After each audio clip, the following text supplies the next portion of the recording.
آج 10 محرم الحرام کی تاریخ، آج محرم الحرام کی 10 تاریخ ہے۔ آج سن 61 ہجری میں اسی محرم کی 10 تاریخ کو، اور بعض تاریخی روایات کے مطابق ہفتے کا دن، اور بعض روایات میں سوموار کا دن، بہرحال تاریخ محرم الحرام کی 10 61 ہجری، نواسۂ رسول جناب حسین بن علی رضی اللہ تعالی عنہما کی شہادت کا ایک کربناک، المناک اور افسوسناک حادثہ اور واقعہ رونما ہوا، جن کی شہادت کی پیشن گوئی اللہ سبحانہ و تعالیٰ نے اپنے حبیب کے ذریعے صلی اللہ علیہ وسلم پہلے ہی دے دی تھی۔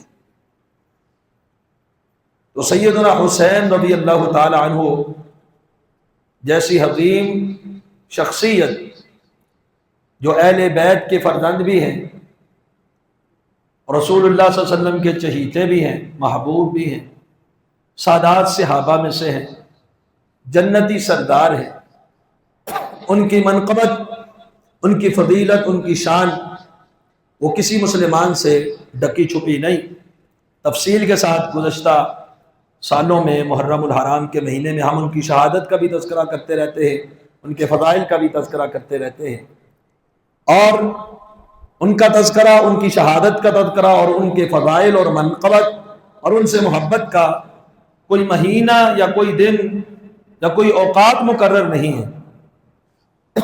اتفاقی طور پہ وہ واقعہ محرم میں ہوا اور 10 تاریخ کو ہوا، لیکن کسی صحابی کی منقبت کے لیے اس کے یوم شہادت یا یوم پیدائش، اس دن کو ہی ان کا تذکرہ کرنا، یہ کوئی اتنی اچھی بات نہیں ہے، چونکہ ان ایام میں ہر طرف ان کے حوالے سے گفتگو ہوتی ہے، تو کیا صحیح ہے کیا غلط ہے، کچھ الزام تراشیاں بھی ہوتی ہیں، کچھ پروپیگنڈے بھی ہوتے ہیں، تو ہم مناسب سمجھتے ہیں کہ ان دنوں میں مزید پھر سے ان کا تذکرہ ہو جائے، تاکہ جو صحیح بات ہے وہ سامنے آ جائے اور جو پروپیگنڈا ہے اس کو ختم کیا جا سکے اور ذہنوں سے نکالا جا سکے۔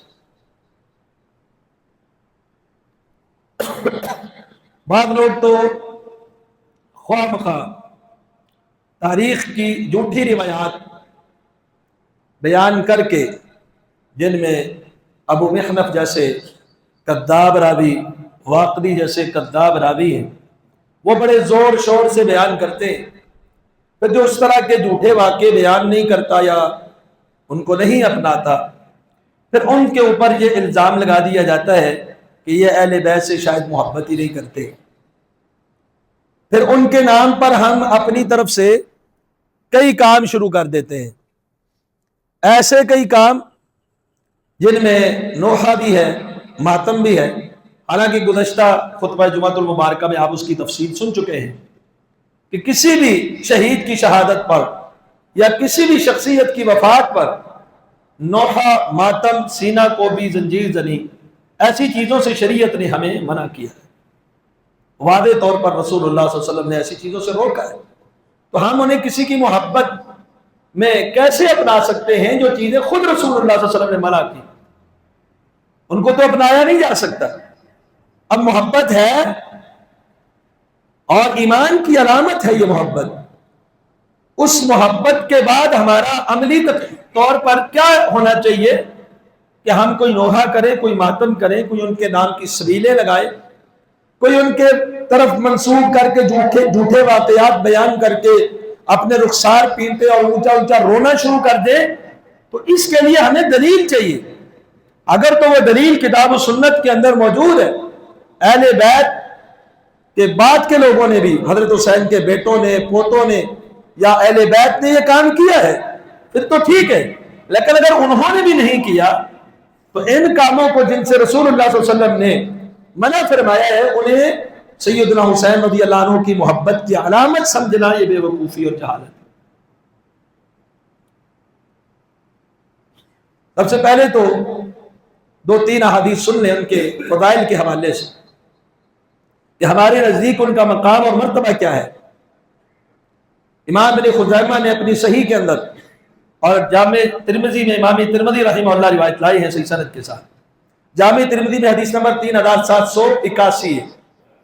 سیدنا حذیفہ رضی اللہ تعالی عنہ سے ان کی والدہ نے پوچھا کہ کافی دن ہو گئے آپ رسول اللہ صلی اللہ علیہ وسلم کے پاس نہیں گئے، کتنے دن ہو گئے؟ تو انہوں نے کہا اتنا وقت گزر گیا ہے کہ میں آپ کے پاس حاضر نہیں ہو سکا، چلے میں آج ہی جاتا ہوں اور نماز مغرب وہی ادا کروں گا اور آپ صلی اللہ علیہ وسلم سے درخواست کروں گا کہ اللہ کے رسول میرے اور میری والدہ کے لیے اللہ سے بخشش کی دعا مانگے، اللہ کی طرف سے بخشش مل جائے، مغفرت مل جائے تو اور کیا چاہیے۔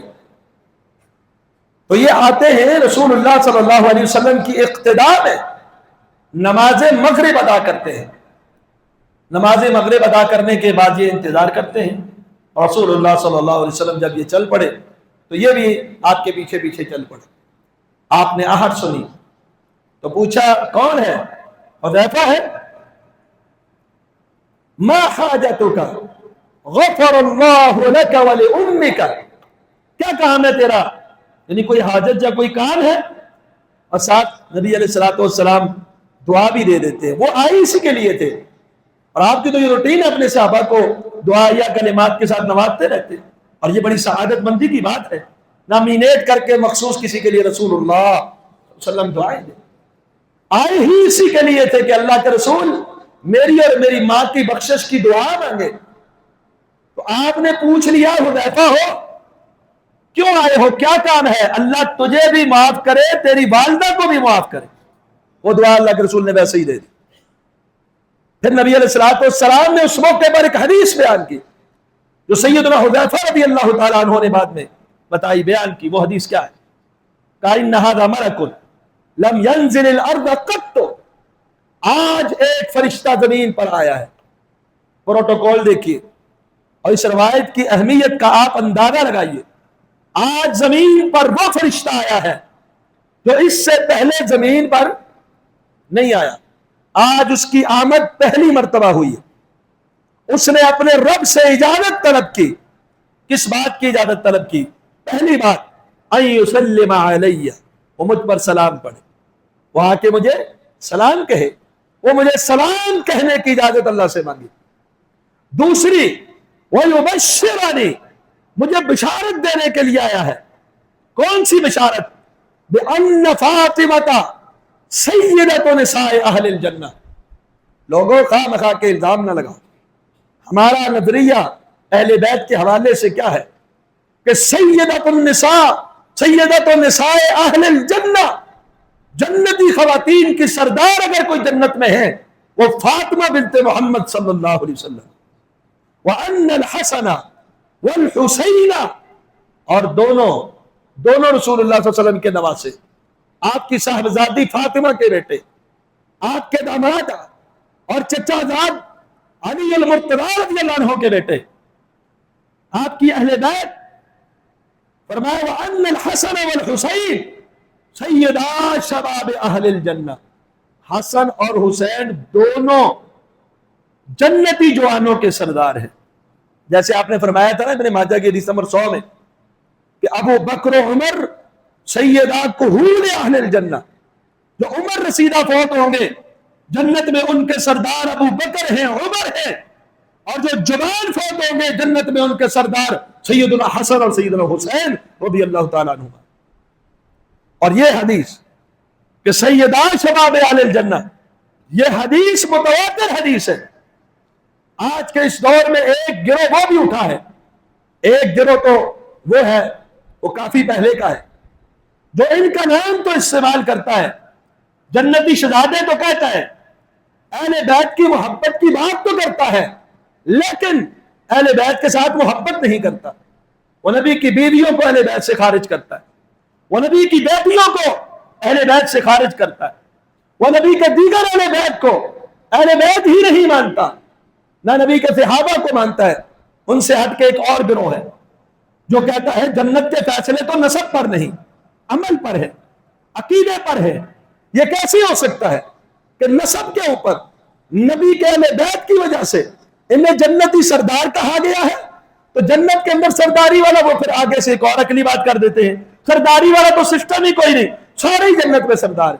حالانکہ یہ ان کی جہالت کم علمی ہے یا خواہ مخواہ کا بغض ہے، کیونکہ صرف اور صرف سیدنا حسن و حسین کی فضیلت صرف نسب نہیں ہے کہ یہ کہا جائے کہ وہ اس وجہ سے فضیلت والے ہیں کہ ان کا نسب ہے، باقی کوئی کوالٹی نہیں ان کے اندر، ان کا ایمان مضبوط ایمان ہے، وہ صرف صحابیت حاصل کیے ہوئے ہیں، وہ عمل اور عقیدہ میں بہت آگے بڑھے ہوئے ہیں، دنیا کے اندر جنت کی بشارت ہی نہیں دی گئی بلکہ جنتی جوانوں کے سردار ہونے کی بشارت دی۔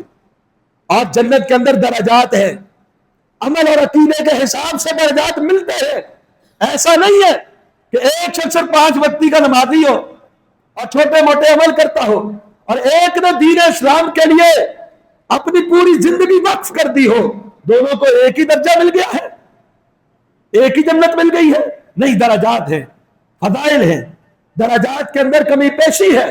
وہ جنہوں نے اپنی آنکھوں سے رسول اللہ صلی اللہ علیہ وسلم کو دیکھا ہی نہیں، آپ کی گود میں بھی بیٹھے، آپ کے کندھے پہ بھی سوار ہوئے، آپ نے ان سے محبت بھی فرمائی، یا آپ سے محبت بھی فرماتے ہوئے خاندان بھی اعلیٰ، حسب نسب بھی اعلیٰ، آپ کے اہل بیت ہونے کا اعزاز و شرف بھی، یہ اللہ کی طرف سے انتخاب تھا کہ ان کو اہل بیت کے اندر پیدا کیا، ان کا عمل اور ان کا عقیدہ وہ بھی بڑا مضبوط اور بڑا ہی قابل احترام ہے، جس کی وجہ سے اللہ نے ان کو جنت میں یہ مقام دیا ہے، محض حسب نسب کی وجہ سے نہیں۔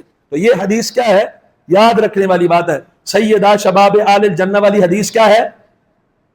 متواتر حدیث ہے۔ جو حدیث کی صحت کے اعتبار سے درجے ہوتے ہیں نا، سب سے بہترین اور عمدہ درجہ کون سا ہوتا ہے؟ متواتر حدیث کا۔ ہر دور میں اتنے راویان حدیث، ثقہ راوی اس کو روایت کرتے ہیں جو ثقہ ہو، محض کثرت نہیں، ثقہ راویوں کی کثرت ہر دور میں، جن کا جھوٹ پر جمع ہونا محال ہو، تو یہ روایت ہر دور کے اندر ثقہ راویوں نے کثرت کے ساتھ اس کو روایت کیا ہے۔ یہ متواتر حدیث ہے کہ سیدہ شباب اہل الجنہ۔ اور حاکم کے اندر حدیث نمبر 4779 آپ نے فرمایا حسن حسین سیدہ شباب اہل الجنہ و ابوہما خیر منہما، یہ دونوں جنتی شہزادے جنتی جوانوں کے سردار ہیں، اور ان کے والد گرامی ان سے افضل اور ان سے بہتر ہے۔ اللہ کے رسول صلی اللہ علیہ وسلم نے فرمایا جامع ترمذی میں حدیث نمبر 3775، حسین من، حسین مجھ سے ہے، وانا من حسین، میں حسین میں سے ہوں، حسین مجھ سے، میں حسین سے، احب اللہ من احب حسینا، ہم کیوں حضرت حسین سے محبت کرتے؟ اللہ کے رسول نے دعا دی، اللہ اس سے محبت فرما جو حسین رضی اللہ عنہ سے محبت کرتا ہے۔ اور ان لوگوں کے لیے یہ حدیث سینہ ٹھنڈا کرنے والی حدیث ہے جن کے دلوں میں سیدہ شباب اہل الجنہ کی محبت ہے۔ اللہ کے رسول نے دعا دی کہ اے اللہ جو حسنین کریمین سے محبت کرتے ہیں تو بھی ان سے محبت فرما۔ یہاں فرمایا احب اللہ من احب حسین، جو حسین سے محبت کرے اللہ اس سے محبت کرے۔ حسین سبط من الاصباط، حسین نسلوں میں بہترین نسل ہے، یعنی میرے اہل خانہ میں سے ہے۔ اسی طرح جامع ترمذی کی روایت ہے حدیث نمبر 3769، اسامہ بن زید رضی اللہ عنہ نبی علیہ السلام کے پاس کے، آپ کے پاس جاتے ہیں کسی کام کے لیے، آپ نے ایک بڑی چادر اوڑھی ہوئی ہے، یہ اپنی جس حاجت اور کام کے لیے گئے انہوں نے بیان کی، بیان کرنے کے بعد کہا اللہ کے رسول یہ آپ نے ارد گرد چادر اوڑھی ہوئی ہے، اس چادر کے اندر کیا ہے؟ آپ نے چادر ہٹا دی، جب چادر ہٹائی تو دیکھا ایک طرف سیدنا حسن رضی اللہ عنہ، دوسری طرف سیدنا حسین رضی اللہ تعالیٰ، دونوں اللہ کے رسول صلی اللہ علیہ وسلم چادر کے اندر، اللہ کے رسول صلی اللہ علیہ وسلم نے ان کو رکھا ہوا۔ اور آپ کیا فرماتے ہیں؟ کتنی محبت ہے آپ کو ان سے، ہادان ابنایا، یہ دونوں میرے بیٹے، وابنا ابنتی، میری بیٹی کے بیٹے ہیں۔ پھر آپ نے دعا کی اللہم انی احبہما، اے اللہ حسنین دونوں سے اللہ میں بڑی محبت کرتا۔ اللہ کو تو پتا تھا، لیکن رسول اللہ صلی اللہ علیہ وسلم اپنی محبت کا اظہار فرما رہے ہم اپنے نبی کی محبت میں کیوں نہیں محبت کریں؟ ان سے محبت کرنا اس کو تو سند حاصل ہے. انسان اللہ کا محبوب بن جاتا ہے، رسول اللہ صلی اللہ علیہ وسلم کا محبوب بن جاتا ہے. آپ دعا کر رہے ہیں اللہم انی احبہما. لوگ کہتے ہیں کہ یہ سیدہ شباب اہل جنہ کیوں ہیں؟ جنت میں تو سرداری نہیں ہوتی. اللہ کے رسول دعائیں کر رہے ہیں اللہ میں ان سے محبت کرتا ہوں. رسول اللہ صلی اللہ علیہ وسلم کی پسند اور آپ کی محبتیں تو آپ کیا سمجھتے ہیں ان کا کوئی درجہ اور مقام ہی نہیں. اللہم انی احبہما، اللہ میں ان سے محبت کرتا ہوں دونوں سے. فاحبہما، اللہ تو بھی ان دونوں سے محبت کر، تو بھی ان دونوں سے. نبی علیہ السلام کی دعا کے بعد حسنین کریمین اس حدیث کے مطابق اللہ کے کیا ہو گئے؟ نبی علیہ السلام کے بھی محبوب، اللہ کے بھی محبوب. اور آگے نبی علیہ السلام نے کیا فرمایا؟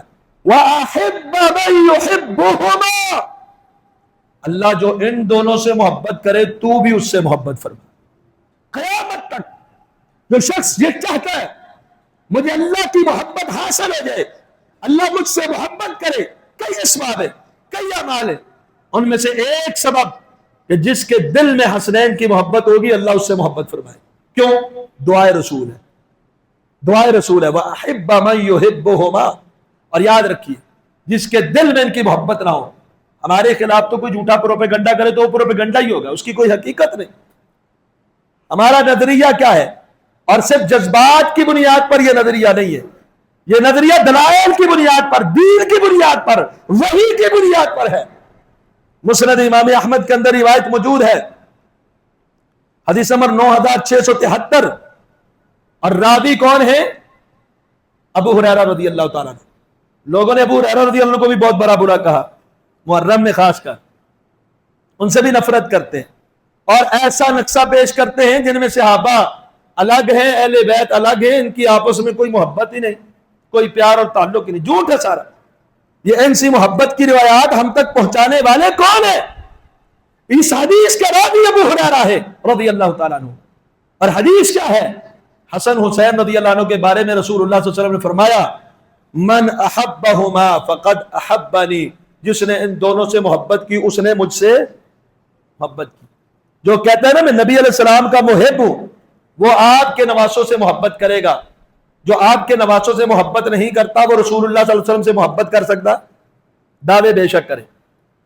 من احبہما فقد احبنی، جو ان دونوں سے محبت کرے گا اس نے کس سے محبت کی؟ مجھ سے محبت کی.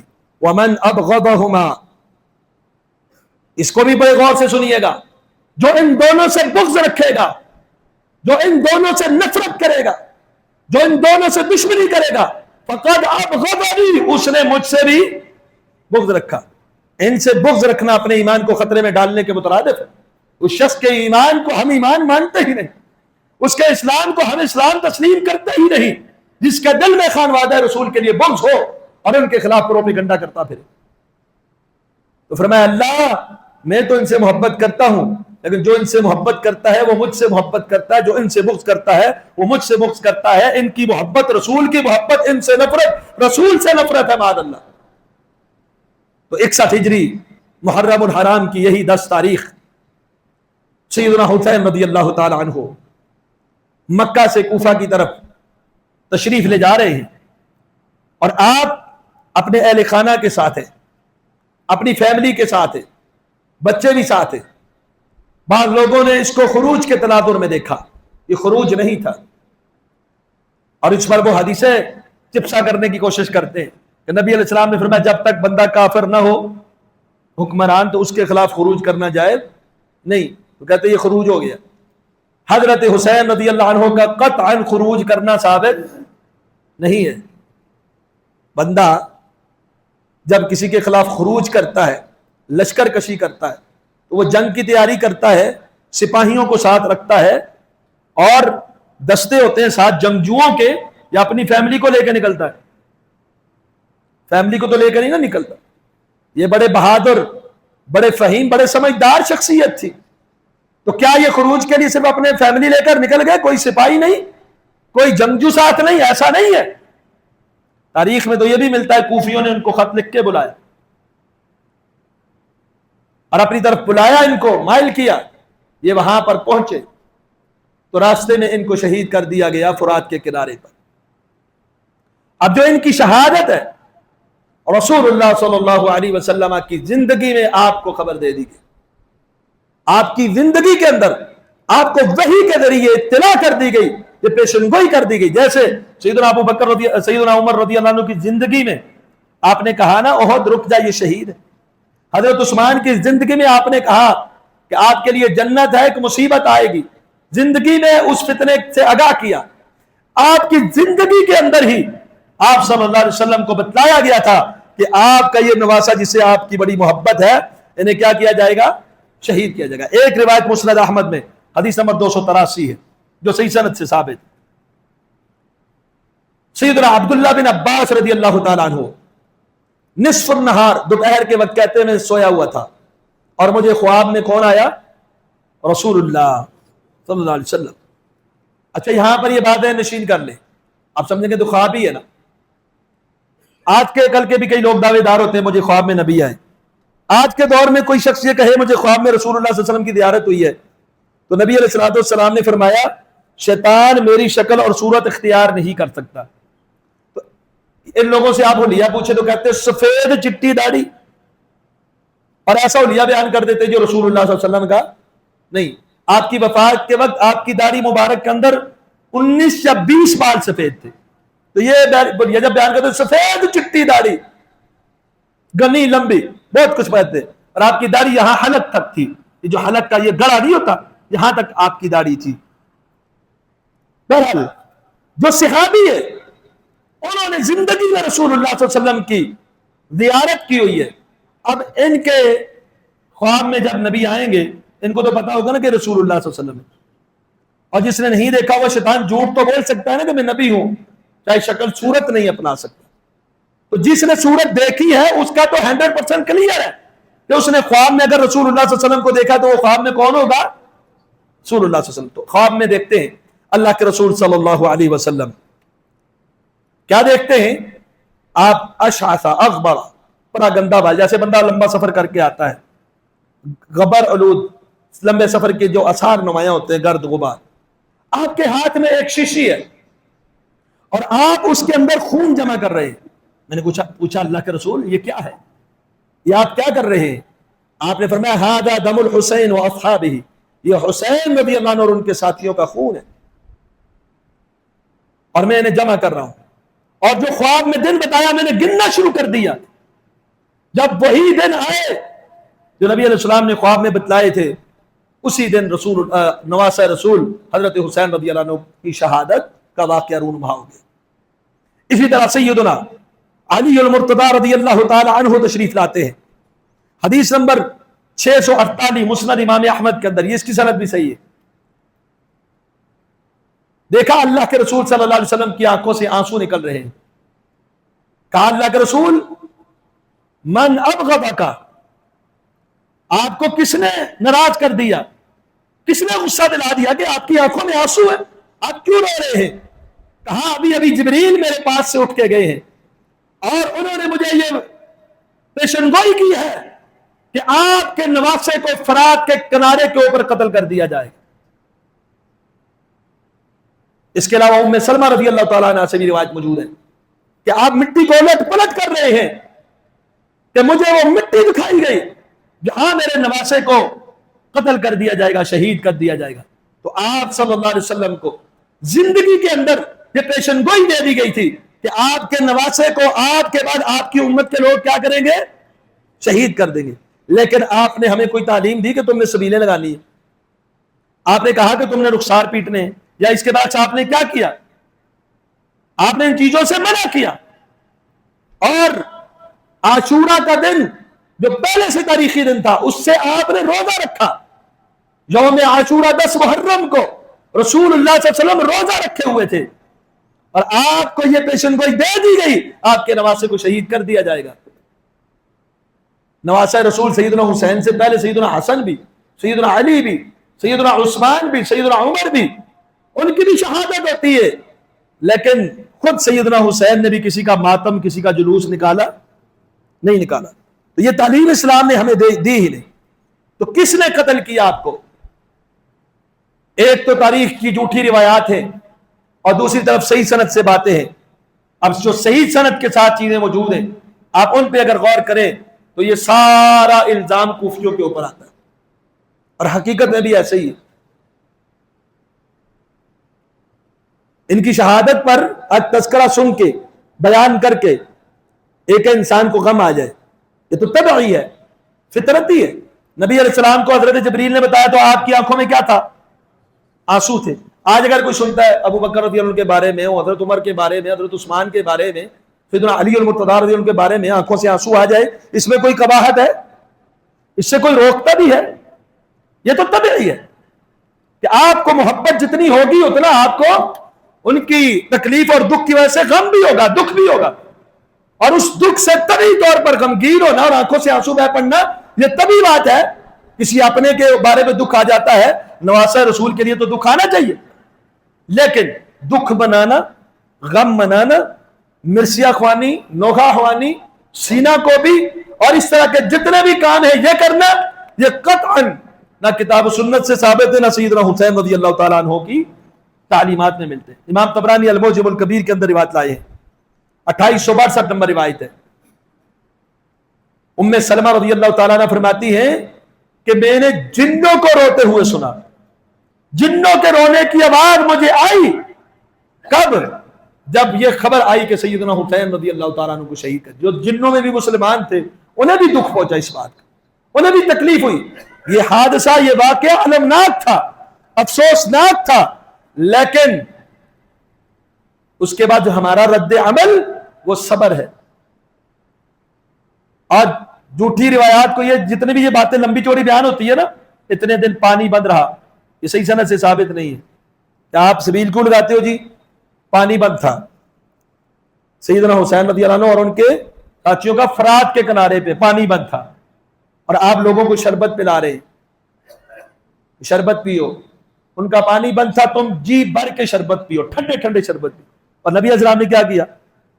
روزہ رکھا. اور پھر اس پر عمومی حدیثیں پیش کی جاتی کہ پانی پلانا صدقہ ہے، عظیم صدقہ ہے پانی پلانا. پلائیں، آپ سال کے 12 مہینے پلائیں. آپ اپنے گھر کے باہر واٹر کا کوئی بہترین انتظام رکھیں، کولر رکھیں، ٹھنڈا پانی لوگ پیے. مسجد کے باہر بھی پڑا ہے، اندر بھی پڑا ہے، سال کے 12 مہینے پیے، ٹھنڈا پیے. لیکن ان 10 دنوں میں ان کا پانی بند تھا، لاؤ مجھے شربت پلاؤ، ٹھنڈی برف ڈال کے پلانا، جامی شیری والا ہو. کیوں؟ ان کا پانی بند تھا. پہلے تو پانی بند ہونے کا ثبوت نہیں ہے، دوسرا پانی بند تھا تو روزہ رکھو، پیاس محسوس کرو، تمہیں ان کی شدت کا احساس ہو کہ انہیں پیاس کی شدت میں شہید کیا گیا، حالانکہ ثابت نہیں. پھر تو پیاسا ہونا چاہیے تھا نا، روزہ رکھ کے. روزے کی تعلیم بھی ملتی تھی، سبیلوں کی تعلیم ملتی نہیں.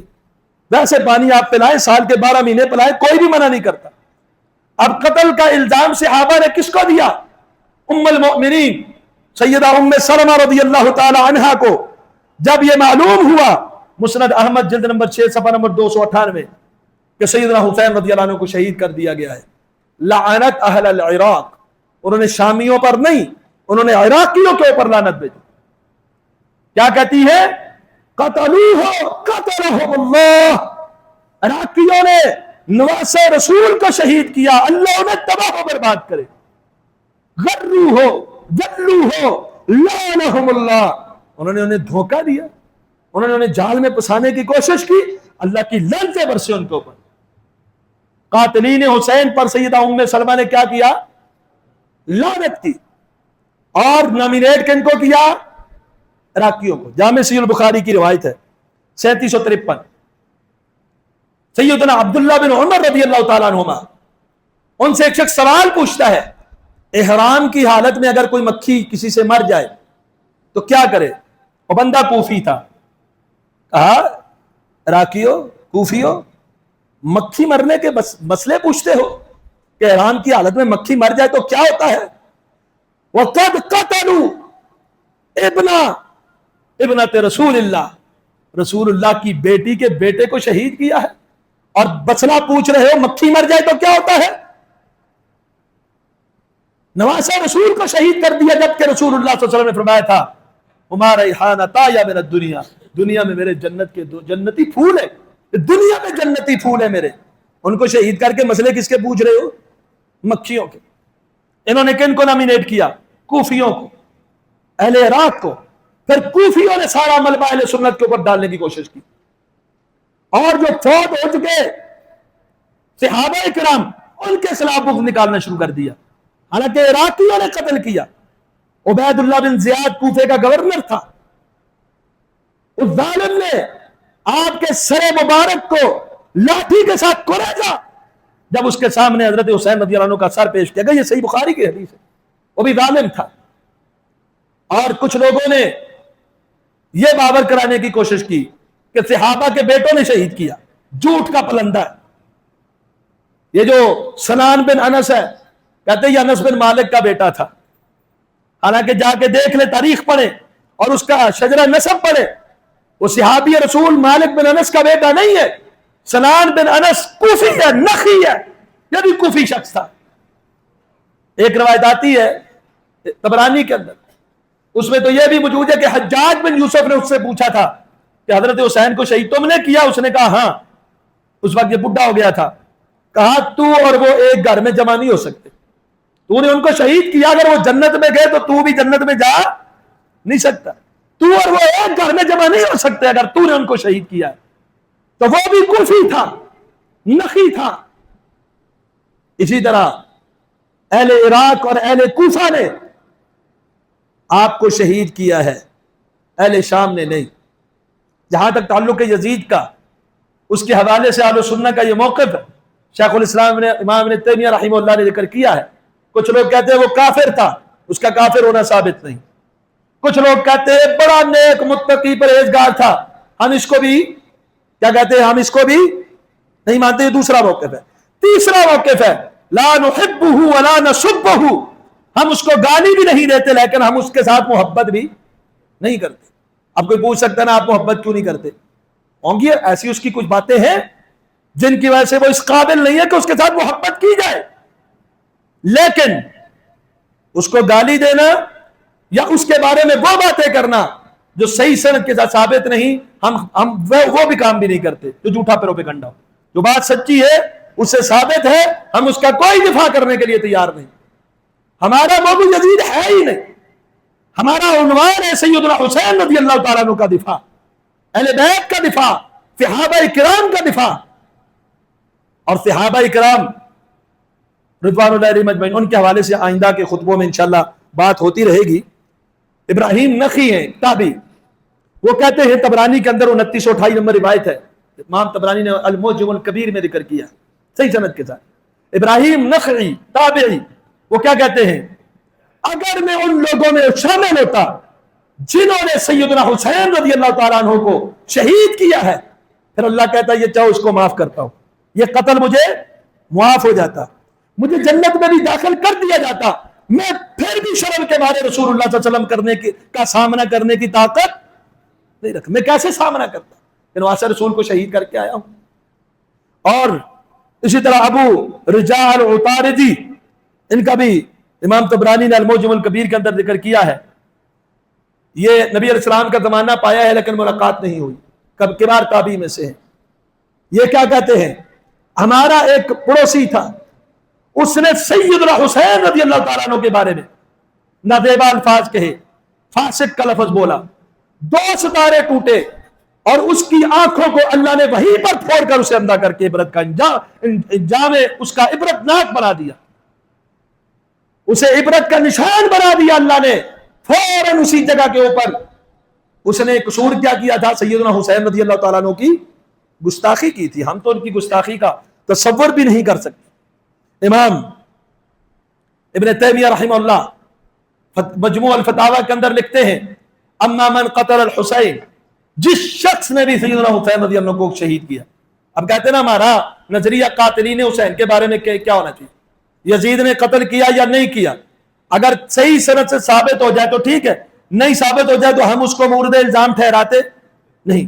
اس کے بعد جو بھی ہے، جس نے بھی قتل کیا ہے قاتلین حسین رضی اللہ عنہ میں جو نام شامل ہے، جو شامل ہے، اور جملہ کتنا بہترین استعمال کیا، اما من قتل الحسین، جس نے سیدنا حسین رضی اللہ عنہ کو شہید کیا. آپ بھی بولیے جس نے سیدنا حسین رضی اللہ عنہ کو شہید کیا. دوسرا او اعان علیہ، شہید تو نہیں کیا، معاونت کی، مدد کی، سپورٹ کیا.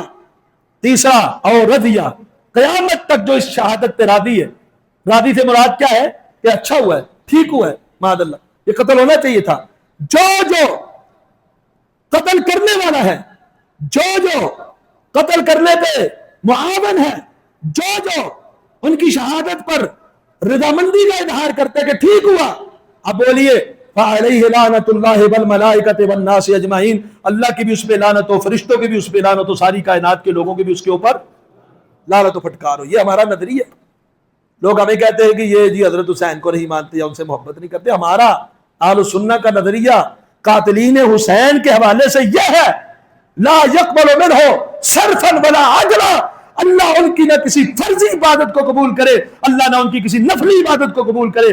اللہ کی لعنت و پھٹکار ہو ایسے لوگوں پر جو قاتلین حسین ہو، بالمشافہ ہو، یا معاونت کرنے والے ہوں، یا رضامندی کا اظہار کرنے والے ہوں. ایسے لوگوں کو ہم اپنی جوتی کی نوک پہ رکھتے ہیں. ہماری محبتیں کس کے ساتھ ہیں؟ ہماری ہمدردیاں یزید کے ساتھ بھی نہیں. جو باتیں اس سے غلط ثابت ہے وہ غلط ہے، بربرا کہتے ہیں. جو باتیں اس سے صحیح ثابت ہے کہ اس نے غلط کیا، ہم ان کو مانتے ہیں. جو صحیح سند سے ثابت نہیں، ہم جھوٹا پروپیگنڈا کرنے کے قائل کسی کے خلاف بھی نہیں. آپ دیکھ لیں لوگوں کو مختار ثقفی ایک نام گزرا، حجاج بن یوسف ایک نام گزرا، اور کئی نام گزرے. لوگ ان کا کوئی تذکرہ ہی نہیں کرتے اور اس کے بارے میں جھوٹی روایتیں بھی پیش کرتے ہیں. ہم کہتے ہیں جو بھی قاتلین حسین میں کسی بھی طرح شامل ہے، اللہ کی اس پہ لعنت و پھٹکار ہو. اور پھر ان ایام میں آپ 10 ملاؤں کو، 5 کو، 3 کو صحیح الگ الگ بٹھا کے سن لیں، پوری تفصیل کے ساتھ سن لیں.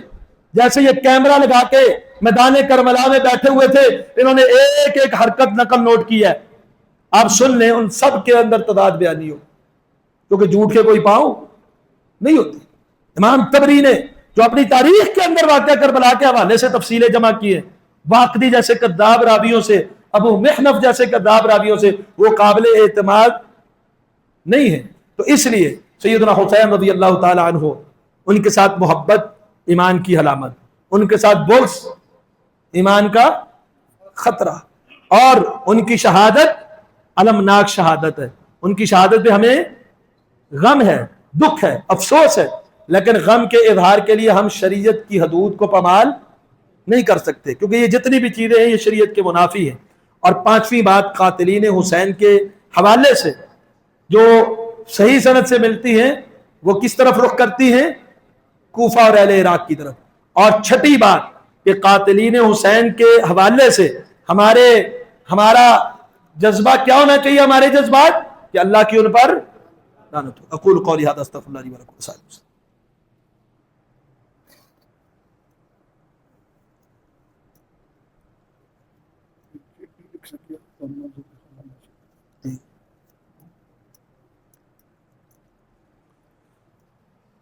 ان الحمد للہ نحمده ونستعینه ونستغفره ونعوذ باللہ من شرور انفسنا وسیئات اعمالنا من يهده الله فلا مضل له ومن يضلل فلا هادي له واشهد ان لا اله الا الله وحده لا شريك له وان محمدا عبده ورسوله. اما بعد فان خير الحديث كتاب الله وخير الهدي هدي محمد صلى الله عليه وسلم وشر الامور محدثاتها وكل محدثة بدعة وكل بدعة ضلالة وكل ضلالة في النار.